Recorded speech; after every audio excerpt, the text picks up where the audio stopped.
Fourth sustainability city అనేది బాగా వినిపిస్తుంది. అసలు ఏంటి? రేవంత్ రెడ్డి గారు మన మీటింగ్ లో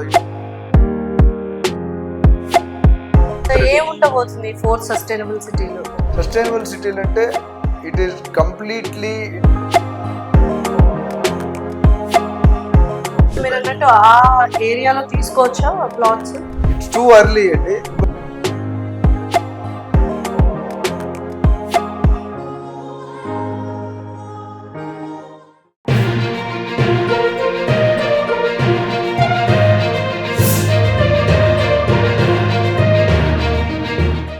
హాయ్ హలో నమస్తే, welcome to our channel. So ప్రస్తుతం మనతో పాటు ఉన్నారు realtor oxygen founder doctor Nandi Rameshwar Rao గారు. నమస్కారం డాక్టర్ గారు. నమస్తే అండి. సో ఇప్పుడు అంటే రియల్ ఎస్టేట్ ఫీల్డ్ లో ఈ మధ్య కాలంలో ఫోర్త్ సస్టైనబిలిటీ సిటీ అనేది బాగా వినిపిస్తుంది. అసలు ఏంటి ఫోర్త్ సస్టైనబుల్ సిటీ? అది కొత్త ఎమర్జింగ్ సబ్జెక్ట్ లాస్ట్. ఎందుకంటే రేవంత్ రెడ్డి గారు మన మీటింగ్ లో యుఎస్ వెళ్ళే ముందు మీటింగ్ పెట్టారు.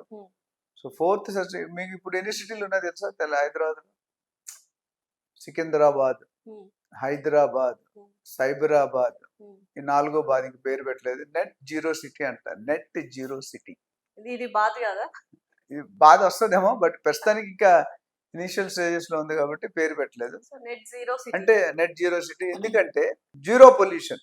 అంటే జీరో సిటీ అంటే జీరో పొల్యూషన్ అనా? జీరో పొల్యూషన్ అంటే ఇప్పుడు మనకు ఉన్న సిటీ బంజారాలు మన రోడ్డు వెళ్తే ఓ 2 రోజులు కంటిన్యూ తిరగండి, మీకు ఎలర్జీలు, దగ్గులు, జలుబులు అన్ని స్టార్ట్ అవుతాయి. ఫార్మా సిటీ తీసేస్తున్నారు అక్కడ శ్రీశైలం హైవేలో. కరెక్ట్. ఎందుకు తీసేస్తున్నారు? అండ్ ఫార్మా విలేజెస్ డెవలప్ చేయాలి అనుకుంటున్నారు. అక్కడ కేసీఆర్ గారు ఉన్నప్పుడు 19,300 ఎకరాల్లో డిజైన్ చేశారు. దాదాపు 12,000 ఎకరాలు ల్యాండ్ పూలింగ్ అయిపోయింది. ఆల్రెడీ రైతుల దగ్గర నుండి ఓనర్స్ తీసుకున్నారు.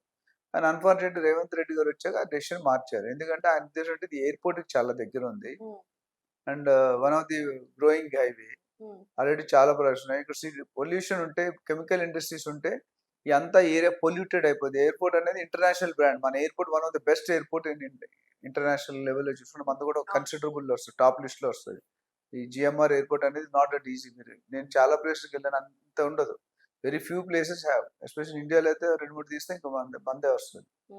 సో అక్కడ ఆయన ఉద్దేశం అంటే పొల్యూషన్ ఉండకూడదు, నార్మల్ పబ్లిక్ పొల్యూషన్ ఎఫెక్ట్ కాకూడదు అని ఉద్దేశం. దాన్ని ఏమన్నారంటే ఫార్మాసిటీ రద్దు చేస్తామని చెప్పారు స్టార్టింగ్ సీఎం అవగానే. ఒక 4 రోజులు తాగానే షిఫ్ట్ చేస్తామని చెప్పారు. ఇంకో 4 రోజులు పోగానే ఫార్మా క్లస్టర్స్ అన్నారు. తర్వాత ఇంకో 4 రోజులు పోగానే ఫార్మా విలేజెస్ అన్నారు. మొత్తం ఏదైతే వస్తుంది, ఎక్కడ వస్తుంది, ఏమొస్తుంది? 12,000లో మొత్తం 20,000 ప్లాన్ చేసిన మొత్తం పొల్యూటెడ్ ఇండస్ట్రీస్ అన్ని కూడా, బల్క్ డ్రగ్స్ ఏవైతే పొల్యూషన్ క్రియేట్ అవన్నీ కూడా జైరాబాద్ కానీ వికారాబాద్ కూడా అదర్ దూరంగా షిఫ్ట్ చేస్తుంది. ఇక్కడ ఉన్నవంటే non polluted apart from pharma. అంతకుముందు ఓన్లీ ఫార్మా అన్నాం. ఇప్పుడు ఫార్మాలో నాన్ మెడికల్ కాలేజ్ పొల్యూషన్ ఉండదు, R&D సెంటర్ పొల్యూషన్ ఉండదు, కొన్ని అదర్ ఇండస్ట్రీ ఇప్పుడు ఐటీ ఇండస్ట్రీ పొల్యూషన్ ఉండదు, స్పోర్ట్స్ సిటీ ఆర్టిఫిషియల్ ఇంటెలిజెన్స్ అది ఏ సిటీ అని కూడా అంటున్నారు. చాలా మంది ప్రేక్షకులు ఏ సిటీ చెప్పట్లేదు సార్, ఇవన్నీ చెప్తా లాస్ట్. సో ఇష్యూ ఏంటంటే ఆయన తీసుకున్న డెసిషన్ 2050 ప్లాన్ లో పెట్టాడు. చంద్రబాబు నాయుడు గారు 1994 ఎప్పుడో 2020 విజన్ పెట్టారు. ఆయన 25 years ప్లాన్. ఇప్పుడు ఈయన 2050 మెగా ప్లాన్ చేస్తున్నారు. అది చేయడానికి ఇంకో 6 months 1 year పడుతుంది క్లారిటీగా.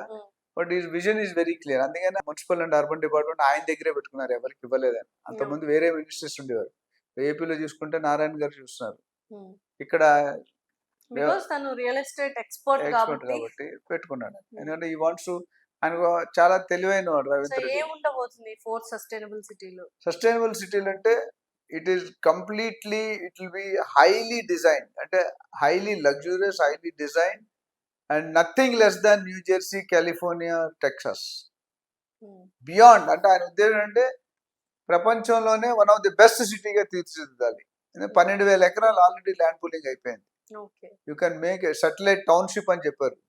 గ్రీన్ ఫీల్డ్ అంటే totally greenery, eco friendly, environment friendly, pollution free. మూడు డిఫరెంట్. అండ్ ప్రాబబ్లీ నేను మన క్రెడేలో మాట్లాడాను, శేఖర్ రెడ్డి గారు అని మన నేషనల్ వైస్ ప్రెసిడెంట్ IGBC, ఆయనతో ఇంటర్వ్యూ కూడా చేసాం. ఇద్దరం కలిసి ప్రెస్ లో మాట్లాడినప్పుడు ఆయన అంటున్నారు మాట, చైనాకి వెళ్తే నైట్ టైం అన్ని బిల్డింగ్స్, ఇప్పుడు మనకి హెచ్ఈవీలో ఎలా ఉన్న ఇండస్ట్రీలో అన్ని బిల్డింగ్ లైట్లు ఆన్ ఉంటాయి, అన్ని ఫ్లోర్. మన ఇంట్లో పడుకున్న లైట్లు అనేమో బెడ్ లైట్ ఏదో పెట్టుకుంటాం, ఇండస్ట్రీలు అయితే మొత్తం ఆపేస్తాం, ఏముండవు. కానీ ఆ చైనా వాళ్ళు మొత్తం ఆన్ చేసి పెట్టారంట. ఈయన అడిగారంట, ఎందుకు మీరు అంత పవర్, మేము పవర్ వేస్ట్ చేయట్లేదు, మా సత్తా ఏంటో ప్రపంచానికి చూపిస్తున్నాం, రాత్రి వచ్చినా పగలు వచ్చినా చైనాలో ఏమవుతుంది, షాంఘాయ్, సో అది మా బ్రాండింగ్ అన్నది. అంత డీప్ థింకింగ్ అండి. చైనాను కూడా మనం బీట్ చేసాం పాపులేషన్, బట్ ఇంకా టెక్నాలజీ మరి China is a threat to entire world now. China కానీ జపాన్ కానీ వాళ్ళు ఇప్పుడు మనం ఇలా చూసాం అనుకోండి మిషన్, రేపటికల్లా ఆ మిషన్ అక్కడ రెడీ అవుతుంది, డిట్టో దించేస్తారు జిరాక్స్ కాపీ. అంత పవర్ఫుల్ ఉంది. మనం కూడా చేస్తాం కానీ ఇంకా we need to grow. So brand Hyderabad లో ఒక పార్ట్ అది. నేను మన క్రెడై కాన్ఫరెన్స్ కి వెళ్ళినప్పుడు సీఎం గారు వస్తారనుకున్న రాకుండా మెసేజ్ పంపించారు. 450 సంవత్సరాల ముందు హైదరాబాద్ ఎలా ముందు అక్కడి నుంచి చూపించుకొచ్చారు అంచులంచులుగా ఎలా పెరిగిందో. 450 years హైదరాబాద్ ఎలా ఉండేది అంటే మేబీ నిజాం కాలం అంత దానికంటే. సో ఆ రోజు నుండి ఈ రోజుకి ఎంత మార్పు అనేది చూపించారు. ఒక పెద్ద వీడియో 10 minutes అంత వీడియో చేశారు. అట్లానే నెక్స్ట్ 25 years 30 years ఏముండవు, ఏం జరగబోతుంది హైదరాబాద్ లో. సో అందులో వన్ ఆఫ్ ద నా భూతో నా భవిష్యత్తు ఎలా ఉంది మీరు చూసారు కాబట్టి అడుగుతున్నాను. డెఫినెట్ గా విజన్ అయితే బాగుందండి. ఓన్లీ నా కన్సర్న్ ఏంటంటే we are running short of funds. ఇప్పుడు అదే యుఎస్కి వెళ్ళారు, కొన్ని మొన్న లాస్ట్ టైం దావోస్కి వెళ్ళారు, 40,000 కోట్లు తీసుకొచ్చారు. యుఎస్ లో continuous is meeting IT companies CEOs and పెద్ద పెద్ద 10 రోజులు టూర్ అని చేశారు. Definitely I'm expecting some funds to come. ఎందుకంటే గవర్నమెంట్ కి ఇప్పుడు 6 లక్షల కోట్లు రఫ్ గా అప్పులు ఉన్నాయి మనకి. అప్పులు కట్టడానికి వడ్డీలు తీసుకోవాల్సిన పరిస్థితి ఉంది. రెవెన్యూ జనరేషన్ ఇప్పుడు స్టార్ట్ అవుతుంది. సో రెవెన్యూ వచ్చే ఇప్పుడు ఏదైనా చేయాలనుకుంటే మనకి రెవెన్యూ కావాలి కదా. సో బ్రాండ్ హైదరాబాద్ అనేది దాని ఉద్దేశం. అంటే ఆ ఏరియాలో తీసుకోవచ్చా ప్లాట్స్? ఇట్స్ టూ ఎర్లీ అండి, బట్ డెఫినెట్ గా ఫ్యూచర్ లో తీసుకోవచ్చు. అంటే ఇప్పుడు ఓవరాల్ నేను ఎన్నైనా చెప్తాను, మీరు ఎన్నైనా చెప్తారు, అక్కడ పాటించాలి, అమలు ఇంప్లిమెంటేషన్ అవుతుంది తెలిసినప్పుడు తీసుకోవడం బెటర్ అంటారు. చంద్రబాబు నాయుడు గారు ఫస్ట్ టైం అయినప్పుడు వస్తారు అనుకున్నారు, వచ్చిందా? ఫార్మా సిటీ వస్తుంది అన్నారు, వచ్చిందా? ఫ్యాబ్ సిటీ అన్నారు, ఎలక్ట్రానిక్ సిటీ అన్నారు, చెప్తారు. అంటే టైం పడుతుంది, రాదని నేను చెప్పను.